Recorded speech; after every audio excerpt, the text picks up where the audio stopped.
Sedangkan Nabi Muhammad SAW dipersiapkan untuk menghadapi manusia sampai dengan risalahnya terbawa ke akhir zaman. Walaupun nabinya telah wafat, tapi risalahnya terbawa sampai ke akhir zaman. Maka ditampilkan kisah-kisah sebelum itu untuk memberikan motivasi kepada beliau. Motivasi inilah yang diturunkan kepada kita. Ini seakan-akan memberikan gambaran kepada kita, hey, kamu tuh baru ujiannya di rumah gitu loh. Ya, Musa itu baru lahir dan dapat ujian di rumahnya, berpisah dengan orang tuanya. Kamu baru dewasa berpisah hanya untuk belajar, sudah merenung, ya sudah banyak menangisnya. Baru masuk pesantren sudah nangis tiap malam gitu kan. Nabi Musa itu udah pisah dari ibunya dari kecil.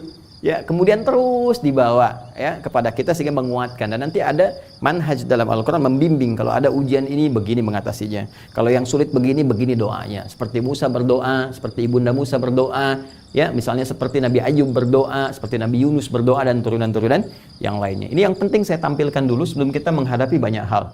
Nah, Nabi Musa ini ternyata hikmahnya banyak diuji teman-teman sekalian, ya, supaya lebih kuat.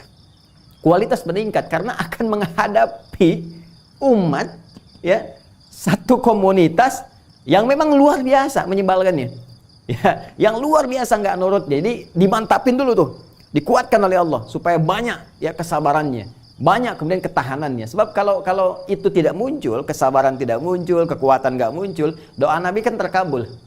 Ya Allah, ini nyebalkan sekali umat ini nih, kasih begini minta ini, baru selamat dari Firaun dah nyari Tuhan yang baru, wafatkannya semua, ya wafat. Cuman nggak ada hikmah risalah kenabian di dalamnya. Ya karena itu ternyata di balik satu ujian itu menguatkan kita supaya lebih kuat lagi, dan berita baiknya ujian di masa kini itu sesungguhnya adalah sebuah keadaan yang disiapkan oleh Allah untuk menguatkan diri kita untuk menghadapi ujian lebih besar di masa depan yang meningkatkan kualitas kehidupan kita. Ya, bukankah anak SD itu belajar diuji supaya ada persiapan ke SMP, ya kan?